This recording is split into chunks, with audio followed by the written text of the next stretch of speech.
और धाकड़ एक्सक्लूसिव में आइए बात करते हैं वेलकम टू आर्यमगढ़ की। योगी आदित्यनाथ ने दरअसल अपने पहले कार्यकाल में प्रदेश के 2 जिलों का नाम बदला।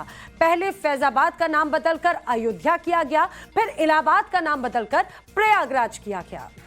और अब योगी आदित्यनाथ अपने दूसरे कार्यकाल में और उनके पास ऐसे शहरों की पूरी लिस्ट मौजूद है जिनके नाम अब बदलने की पूरी तैयारी है। शुरुआत होगी पूर्वांचल के जिले आजमगढ़ से।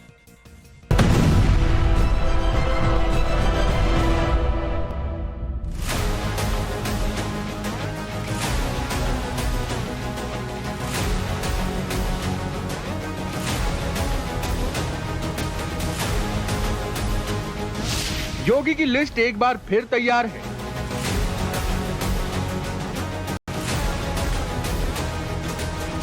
योगी ने नाम फाइनल भी कर दिया है। आदेश का इंतजार, बस नाम बदलने वाला है।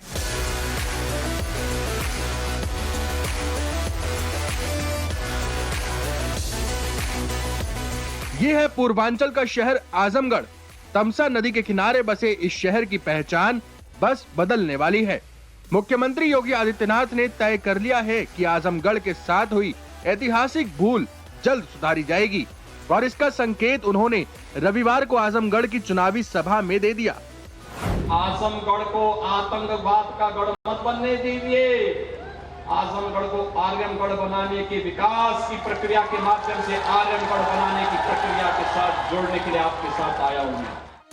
आजमगढ़ लोकसभा उपचुनाव से ठीक पहले योगी आदित्यनाथ ने आजमगढ़ के नए नाम को लेकर एक बार फिर संकेतों में बहुत कुछ कह दिया है, जिसके बाद माना जा रहा है कि आजमगढ़ का नाम आर्यमगढ़ करने की पूरी तैयारी है। योगी आदित्यनाथ ने पहली बार आजमगढ़ के नाम बदलने की बात नहीं की है।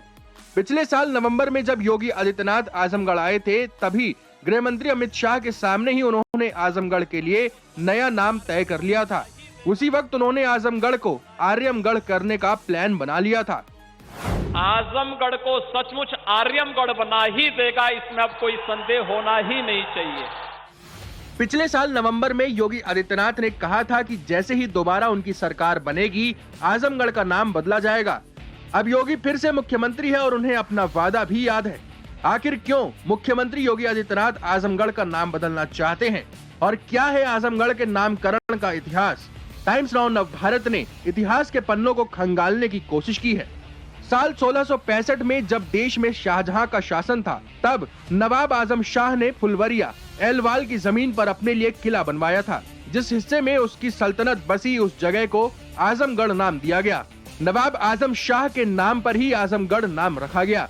नवाब आजम शाह के पिता राजा विक्रमजीत थे, जिन्होंने मुस्लिम महिला से शादी की थी। उनके 2 बेटे हुए, एक आजम और दूसरा अजमत। आपको बता दें कि आजमगढ़ की स्थापना नवाब आजम शाह ने अपने नाम पर की थी 1665 में, जब मुगल शासन था और शाहजहां का देश में राज था। और उनके आजम शाह के पिता विक्रमजीत ने इस्लाम धर्म स्वीकार कर लिया था। उन्हीं की संतान थे आजम शाह और दूसरे उनके संतान थे अजमन। उन्होंने अपने नाम पे किया था और इसके बाद एक बार फिर से यह चर्चा बलवती हो गई है कि क्या आजमगढ़ का नाम आर्यमगढ़ हो सकता है। इतिहासकार मानते हैं कि आजमगढ़ को बसाने का काम नवाब आजम शाह ने ही किया था। हालांकि आजमगढ़ की मिट्टी महान ऋषि मुनि की कर्म भूमि रही है। पौराणिक मान्यता है कि आजमगढ़ को ऋषि दुर्वासा की भूमि के रूप में भी जाना जाता है। मान्यता है कि तमसा नदी के किनारे ही महर्षि दुर्वासा ने त्रेता युग में तपस्या की थी। ये वन क्षेत्र था, ये किसी के अधीन नहीं था। ये पूरा क्षेत्र वन क्षेत्र था जहाँ ऋषि मुनि तपस्या करते थे। ये तपोस्थली थी। अगर आप देखेंगे तो एक तरफ गोविंद साहब मिलेंगे, दत्तात्रेय, दुर्वासा, चंद्रमा मुनि, इसके अलावा और भी ऋषियों के आश्रम हैं, ये मिलेंगे। आजमगढ़ की ही धरती पर दुर्वासा ऋषि ने अपना आश्रम बसाया था, जहां पर छात्र उनसे दीक्षा लेने के लिए आते थे। आज भी आजमगढ़ में तमसा नदी के किनारे दुर्वासा धाम मौजूद है। आजमगढ़ की धरती पर भगवान श्री राम के भी पावन चरण पड़े थे। पौराणिक मान्यता है कि आजमगढ़ का क्षेत्र कौशल राज्य का हिस्सा हुआ करता था, जब ऋषि विश्वामित्र राम लक्ष्मण के साथ जनकपुर सीता माँ के स्वयंवर में जा रहे थे तो यहीं से होते हुए जनकपुर गए थे। जब मुगल साम्राज्य आया तो उस समय जो है यहाँ मेहनगर मुख्य केंद्र बिंदु आजमगढ़ का मेहनगर था। मेहनगर के क्षत्रिय लोगों का पूरा कब्जा था। मतलब आजमगढ़ का इतिहास नवाब आजम शाह से कहीं ज्यादा पुराना है। आजमगढ़ नाम भले ही नवाब आजम शाह ने दिया हो, लेकिन पौराणिक इतिहास तो सदियों पुराना है। अब योगी आदित्यनाथ के संकेतों से साफ है कि जल्द ही आजमगढ़ का नाम बदलने वाला है। इस पर आजमगढ़ की जनता क्या सोचती है, अब ये भी सुन लीजिए। मुगल पीरियड में ठिकाना आजमगढ़ रख दिया गया।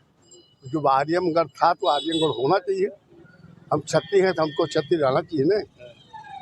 और आर्य परंपरा पहले से आज तो है नहीं, दूसरी आज परंपरा में इसको आजमगढ़ कहा गया। आजमगढ़ का नाम अगर बदल जाएगा तो कम से कम सुधार हो जाएगा। नाम बदलने से सुधार हो जाएगा? अरे सुधार नहीं होगा, कम से कम ये होगा तो जिसे लोग कहते हैं हाँ आजमगढ़ में आतंकवादी पैदा होते हैं, तो ये तो कलंक हटेगा। आजमगढ़ का नाम रहने दें आजमगढ़, क्योंकि अगर विकास करना है तो बेरोजगारी पे करें और जात धर्म पे ना करें। और सरकार से निवेदन है कि आजमगढ़ को आजमगढ़ ही रहने दें, यही हमारी वजूद है, यही हमारी पहचान है। योगी आदित्यनाथ जब से मुख्यमंत्री बने हैं कई शहरों को उनकी पौराणिक पहचान लौटा चुके हैं। याद कीजिए, श्री राम नगरी अयोध्या को फैजाबाद जिले के नाम से जाना जाता था, लेकिन योगी आदित्यनाथ ने राम की नगरी की पहचान लौटाई और फैजाबाद को अयोध्या जिला घोषित कर दिया। साथ ही संगम नगरी तीर्थराज प्रयाग को इलाहाबाद के नाम से जाना जाता था। योगी आदित्यनाथ ने पिछले कार्यकाल में इलाहाबाद का नाम बदलकर प्रयागराज कर दिया। मैं आप सबको इस बात के लिए कहना चाहता हूं कि आज से इस जनपद का नाम भी अब अयोध्या के नाम से जनपद जाना जाएगा। योगी आदित्यनाथ की लिस्ट में अब अगला नंबर आजमगढ़ का है। ऐसा नहीं है कि आजमगढ़ के बाद ये लिस्ट खत्म हो जाएगी। कई और शहरों के नाम बदलने की भी चर्चाएं हैं। अलीगढ़ का नाम बदलने की भी मांग लंबे वक्त से हो रही है। अलीगढ़ के लोगों की मांग है कि इसका नाम बदलकर हरिगढ़ या आर्यगढ़ किया जाए। मुगल काल से पहले इस शहर का नाम हरि के नाम पर था और हमारी पौराणिक संस्कृति जिस नाम से जानी जाती है हम चाहते हैं कि उसी नाम से जानी जाए, इसलिए ये प्रस्ताव शासन को भेजा गया है अलीगढ़ दौरा। अलीगढ़ का नाम बदलना ही चाहिए। इससे लड़ाई झगड़े में भी और ही चीज़ों में बदलाव आएगा। लड़ाई झगड़ों को लेके इसमें अलीगढ़ का नाम आता है, इसलिए हरिगढ़ का नाम होगा तो ज़्यादा बढ़िया रहेगा। हरिगढ़ के नाम से प्रभाव भी पड़ेगा लोगों पर। इसमें कहना क्या है, ये तो सरकार की अपनी मनसा है, मानसिकता है कि किस रूप में काम कर रही है, किस मानसिकता को लेकर काम कर रही है। अगर नाम बदलने से ही सब कुछ नाम के अनुरूप हो जाता तो आज कहानी कुछ और होती। अलीगढ़ का नाम बदलने को लेकर जो प्रस्ताव है एक बेहतर और सुंदर प्रस्ताव है। सनातन संस्कृति जो हमारी कह रही है लगातार बार बार हम लोग हमारे हरिदास जी की नगरी है तो हरिगढ़ रहना चाहिए और हरिगढ़ था। ताजमहल के शहर आगरा के नाम को लेकर भी तरह तरह की चर्चाएं हैं। बीजेपी के पूर्व विधायक रहे जगन प्रसाद गर्ग ने आगरा का नाम महाराजा अग्रसेन के नाम पर करने की मांग को लेकर सीएम योगी को चिट्ठी भी लिखी थी। नाम बदलने को लेकर आगरा के लोगों की राय भी सुन लीजिए। आगरा का नाम जो बदला जा रहा है, हमारी जो पुरानी धरोहरें थी बाबा वही लेकर के आ रहे हैं, इस बात की हमें खुशी है। प्राचीन रूप में जो आगरा का नाम था मेरे हिसाब से तो वही होना चाहिए। मुगल ने आके आगरा का नाम अपने हिसाब से किया, लेकिन प्राचीन जो नाम था वो आगरा का पुराना होना चाहिए। आगरा को हटाना चाहिए, आगरा नाम हटाना चाहिए। मुगलों के जमाने का मुगलों द्वारा रखा हुआ नाम है ना। और मैं तो ये कहता हूँ बल्कि हिंदू राष्ट्र घोषित होना चाहिए, पूरे इंडिया का नाम चेंज होना चाहिए। यूपी में गाजीपुर, सुल्तानपुर, गाजियाबाद, फर्रुखाबाद और शाहजहांपुर का नाम बदलने को लेकर आवाज उठती रही है। अब देखना है कि योगी सरकार अपने दूसरे कार्यकाल में किन किन शहरों को उनकी ऐतिहासिक पौराणिक पहचान लौटाती है। Bureau report, times now Bharat. तो योगी आदित्यनाथ की पहचान सख्त फैसले लेने वाले मुख्यमंत्री की। नाम बदलने को लेकर योगी आदित्यनाथ भले आलोचना हो, लेकिन योगी अपनी धुन के जरूर पक्के हैं। जी हाँ, दरअसल पहले इलाहाबाद का नाम बदला, इलाहाबाद का नाम बदलकर प्रयागराज किया गया। उसके बाद में फैजाबाद का भी नाम इसी तरह से बदला गया, फैजाबाद का नाम बदला और अब हम अयोध्या के नाम से उस शहर को जानते हैं। और अब एक और नाम जुड़ने जा सकता है। आजमगढ़ का नाम बदलने की बात हो रही है और आजम का नाम आर्यमगढ़ कहे जा रहा है। लेकिन कैसे किसी शहर का नाम बदला जा सकता है, यह आपको बताते हैं कि इसकी पूरी प्रक्रिया क्या होती है। जी हाँ, ऐसा नहीं है कि बस आज मन बनाया और नाम बदल दिया। दरअसल विधायक या एमएलसी किसी भी प्रदेश के वो नाम बदलने की सरकार से मांग करेंगे और बगैर मांग के सरकार आगे कदम नहीं बढ़ा सकती। सरकार इसके बाद स्थानीय प्रशासन से डिटेल मांगती है। प्रशासन शहर का इतिहास खंगालता है और नाम बदलने का प्रस्ताव कैबिनेट में उसके बाद पहुंचता है। जी हाँ, जब कैबिनेट में ये प्रस्ताव पहुंचता है, प्रस्ताव पास होता है, प्रस्ताव पास होने के बाद में नाम बदलने पर मुहर लगती है और नए नाम का गजट भी बाकायदा जारी किया जाता है। और जब गजट करा दिया जाता है उसके बाद जो बाकी दस्तावेज होते हैं वहां उस शहर का नाम बदला जाता है। ये पूरी प्रक्रिया है किसी भी शहर के नाम बदलने को लेकर।